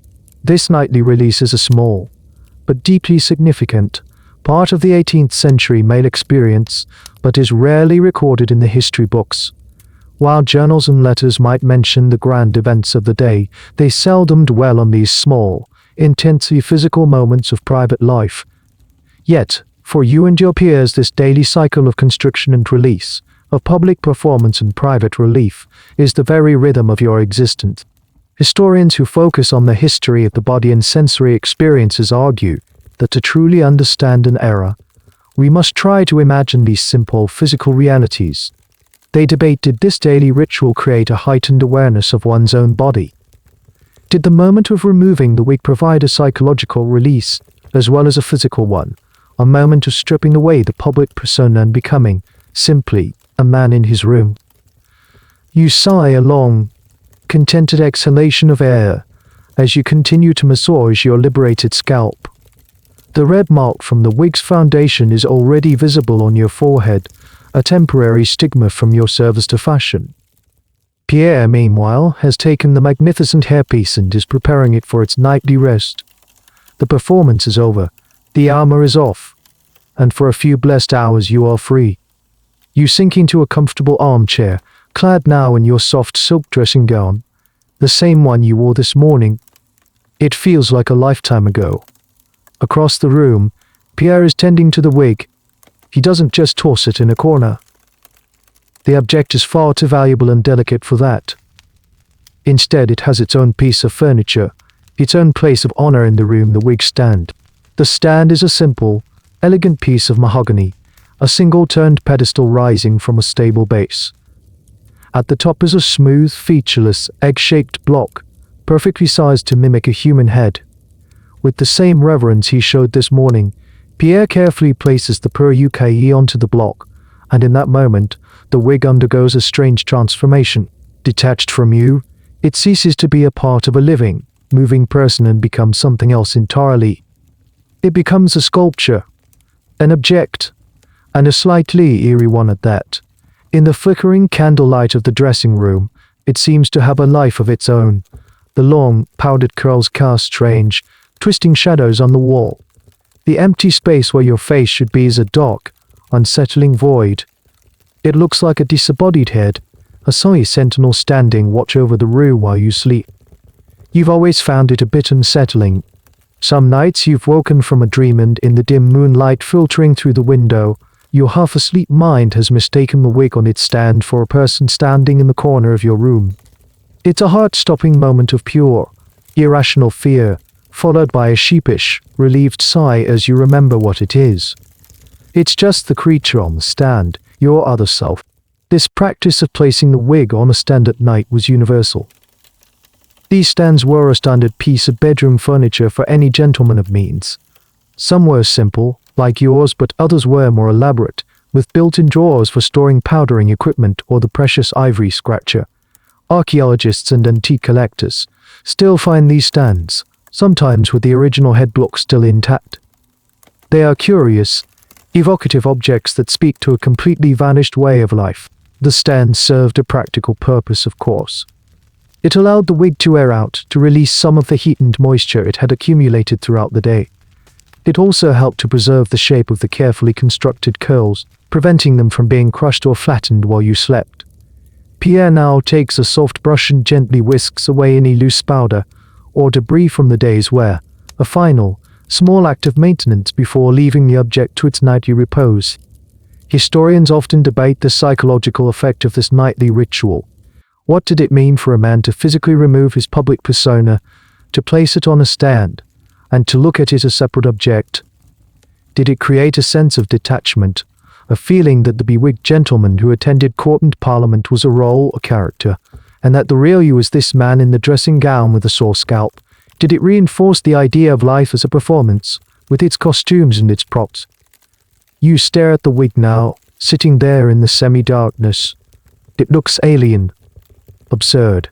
You wonder about the tiny creatures still living within its depths. Are they settling down for the night too? Or is the night the time when their own bustling, microscopic society truly comes alive? The thought is not a pleasant one. Pierre finishes his work. He gives a soft bow. "Will there be anything else, my lord?" he asks, his voice quiet in the still room.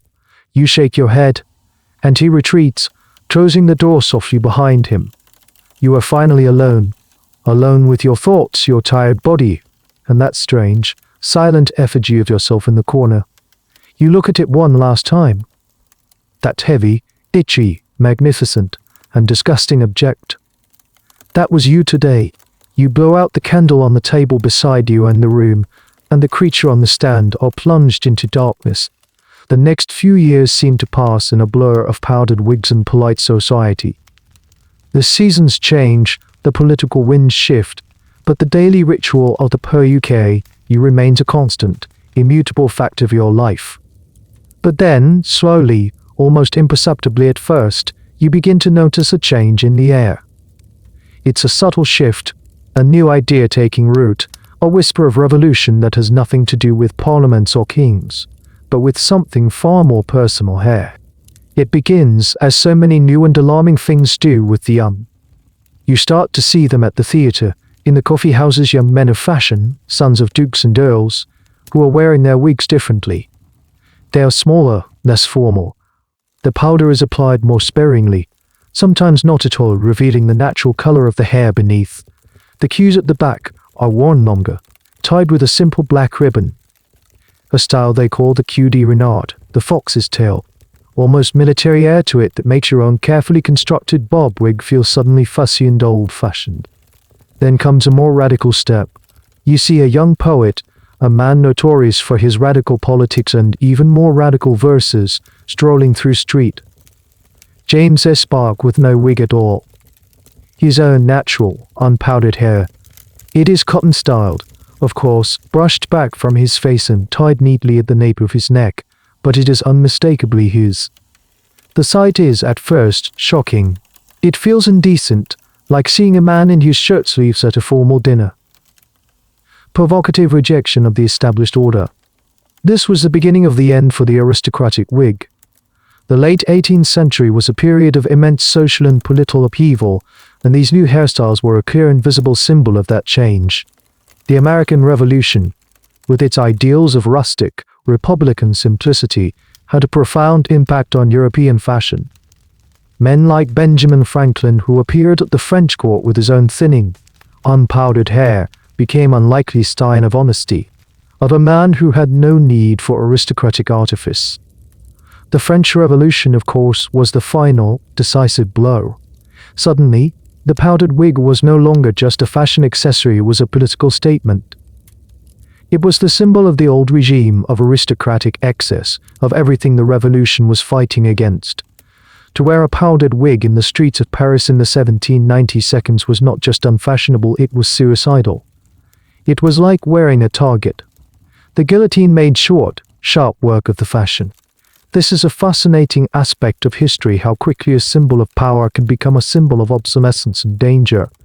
The very thing that for a century had been the non-negotiable uniform of the elite became, in the space of a few years, a fatal liability. Historians still debate the exact timeline of the wig's demise. It didn't vanish overnight, of course.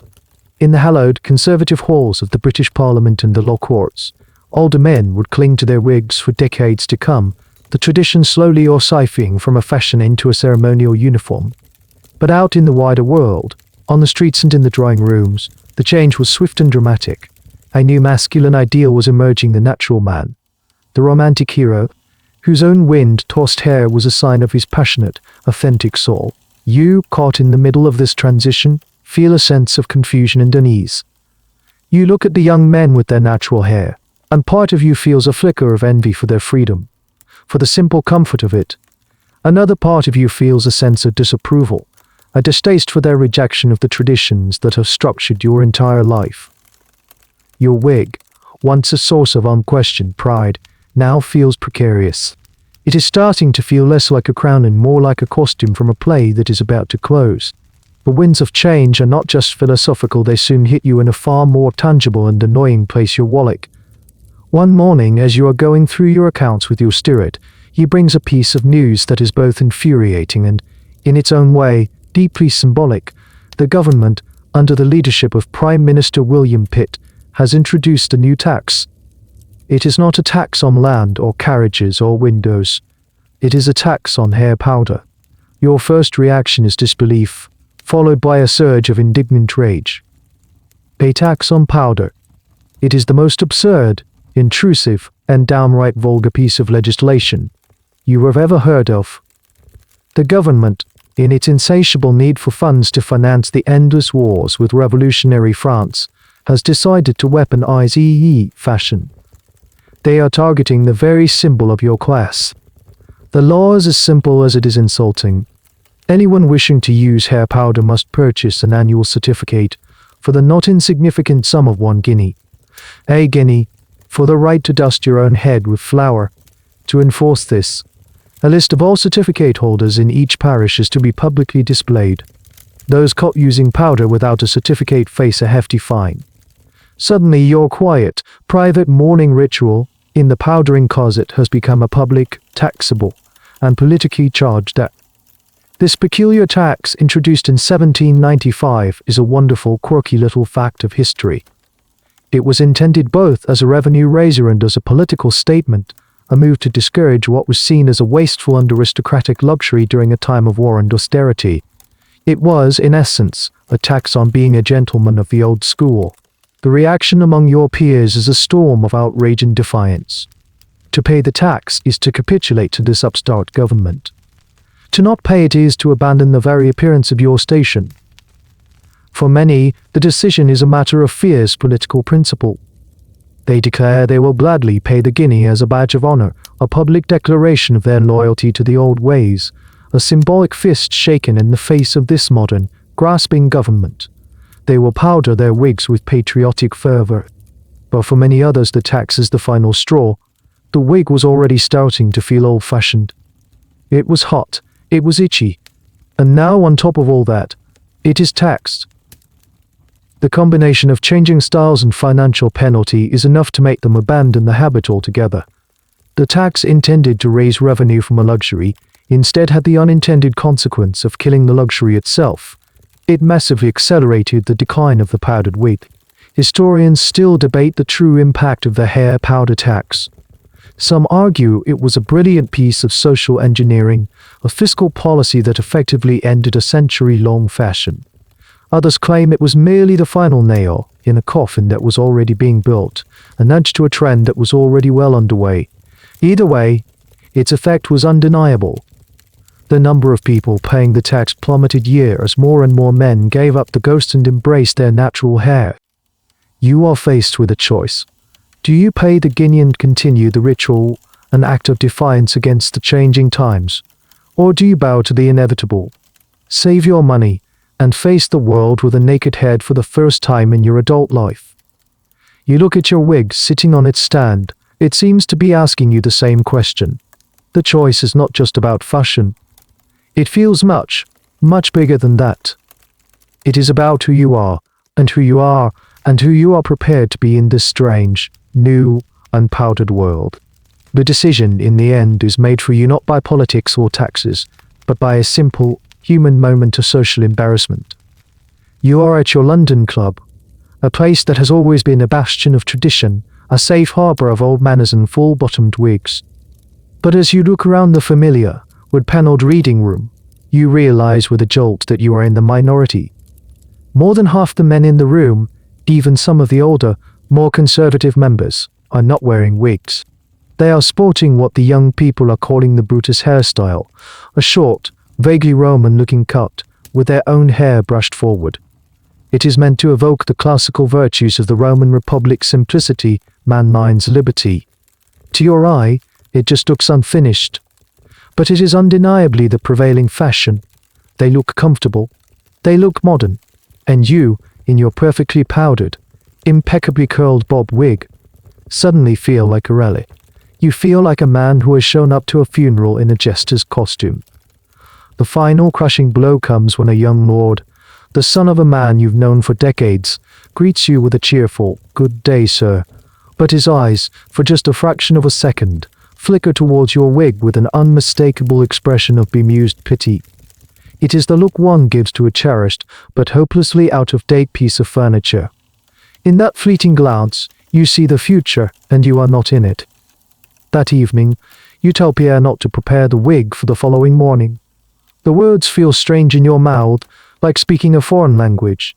Pierre, a man whose entire professional life has been dedicated to the maintenance of your wigs, simply nods. His face is a perfect mask of neutrality, but you can sense a deep, seismic shift in your relationship. His primary function, the central pillar of his daily duties for the past 30 years, has just been rendered obsolete. The next morning feels unavingwam strange. You wake up, and for the first time since you were a boy, your morning routine does not involve the familiar wait the pressure, the powder. Pierre simply helps you dress, and then, instead of fetching the wig, he stands with a brush and comb. He attempts to style your own thin, patchy hair into something resembling the fashionable Brutus cut. The result is pathetic. Your hair, long accustomed to being shaved or hidden, is thin and lifeless. The sores on your scalp are now on full display. You look in the mirror and see not a Roman hero, but a sick, balding, middle-aged man. The illusion is gone, and the reality is harsh. This transitional period is a fascinating, and often awkward, moment in history. For a generation of men who had spent their entire adult lives in wigs, the sudden shift to natural hair was a genuine crisis. Their own hair was often in terrible condition, neglected and damaged from years of being shaved and covered. Barbers and hairdressers had to invent entirely new techniques to deal with this sudden demand for styling men's natural, and often quite poor hair. Advertisements for dubious hair growth tonics and remedies for baldness, a problem long masked by the wig, suddenly filled the newspapers. Historians who study masculinity and the body point to this moment as a profound shift in how men related to their own physical selves. The wig had been a mask, a way of conforming to a single, idealized standard of appearance. Now men were forced to confront and display their own individual, and often flawed, physical realities. It was a new era of authenticity, and for many, it was deeply uncomfortable. You stare at your reflection, at this strange, vulnerable new version of yourself. You feel naked, exposed. The thought of going out into the world like this, of facing the pitying glances, is almost more than you can bear. But you also know there is no going back. The world has turned, and the age of the perruque is over. You take a deep breath, and for the first time in decades, you prepare to walk out your front door with your own head held high, however thin the hair upon it may be. Weeks turn into months, and the new reality begins to feel normal. You grow accustomed to the feeling of the wind on your scalp. You learn to style your own thin hair into a semblance of fashion. The sores on your head, now exposed to the air and free from the constant, irritating friction of the wig, actually begin to heal. You had forgotten the simple, physical pleasure of being unburdened. Your collection of wigs, once the pride of your wardrobe, now sits in your dressing room like a row of silent, powdered ghosts. The full-bottom perruque, the trusty bob, the practical campaign wig, they are all there, perched on their stands, gathering a fine layer of actual, honest-to-goodness dust. They are monuments to a bygone era, an era that ended just a few months ago but already feels like ancient history. One afternoon you decide it is time. You cannot keep them here forever, these relics of your former self. They are taking up space, and their faint, stale, powdery scent is a constant reminder of a life you no longer lead. You call for Pierre. He arrives, and you give him the simple instruction: it's time to put them away. Again, his face is impassive, but you sense a quiet melancholy in his movements. For him, this is not just the end of a fashion, it is the end of his craft, the obsolescence of a lifetime of specialized skills. He knows how to bake, powder, and curl a horsehair wig to perfection. He has no idea how to style a middle-aged man's thinning hair into a passable Brutus. He is a master of a dead-off. Pierre brings out a series of large, sturdy wooden boxes lined with plain linen, and together, in a quiet, almost ceremonial atmosphere, you begin the process of packing up your past. He takes the first wig, your day-to-day bog, from its stand. He handles it with a strange mixture of his old professional reverence and a new gentle finality. He places it carefully into the box, arranging the curls so they won't be crushed. He lays a sheet of tissue paper over it, like a shroud. One by one, they go into their wooden coffins. The grand full-bottomed perruque, which once seemed so impossibly large and important, now just looks tired and theatrical as it is laid to rest. You can see a small stain on one of the lower curls, probably from a drop of spilled port at some long-forgotten dinner party.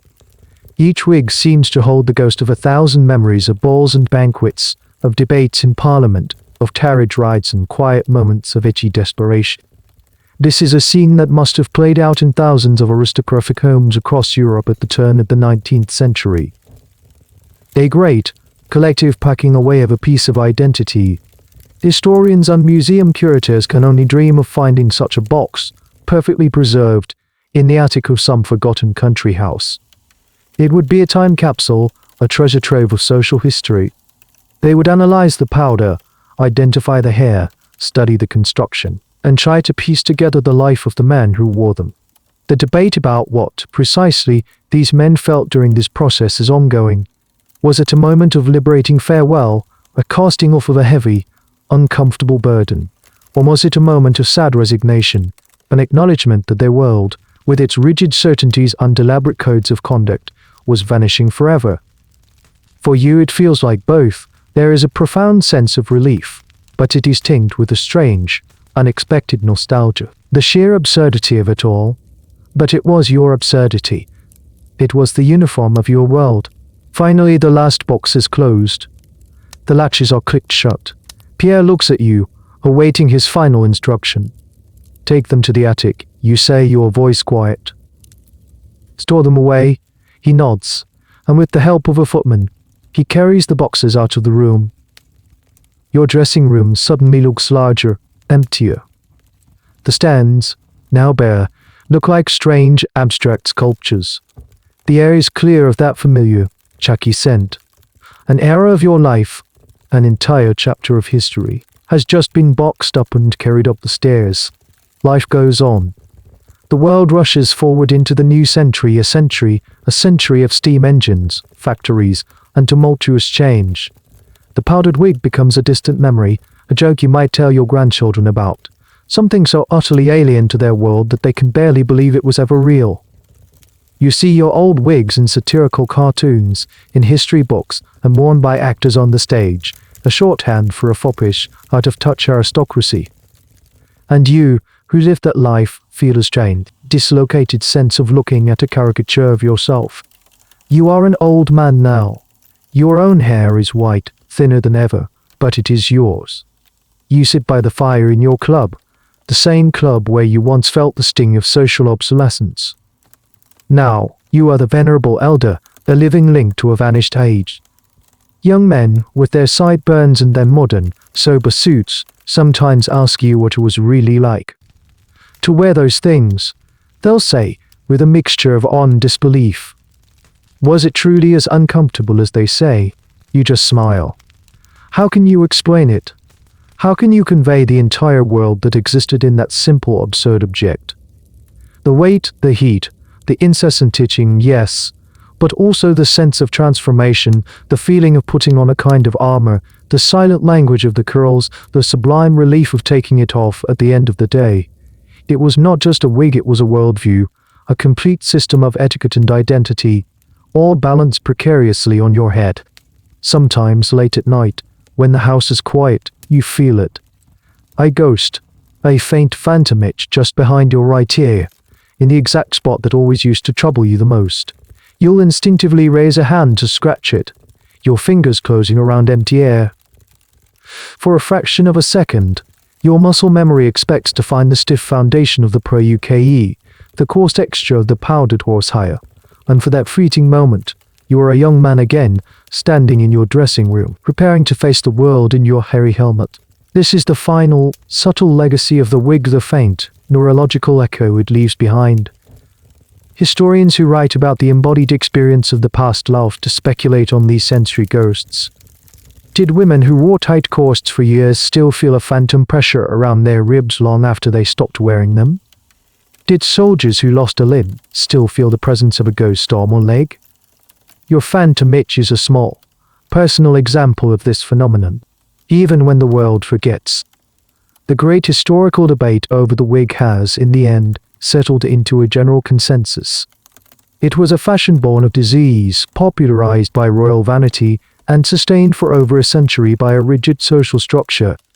It was a masterpiece of craft and a nightmare of hygiene.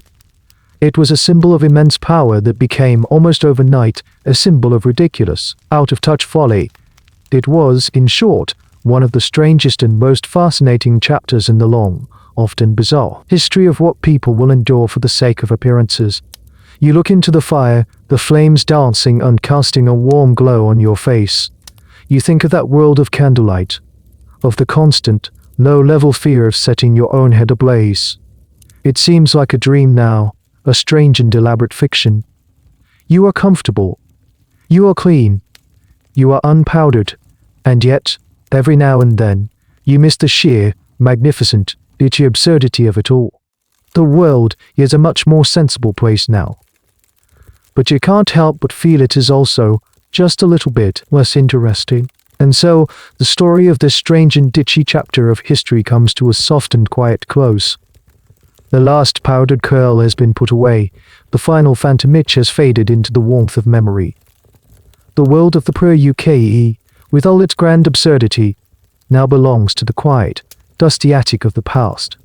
It becomes just another dream, another whisper in the long, sleepy story of time. You can feel that story dissolving now, its edges growing soft and blurry, like watercolor bleeding into paper.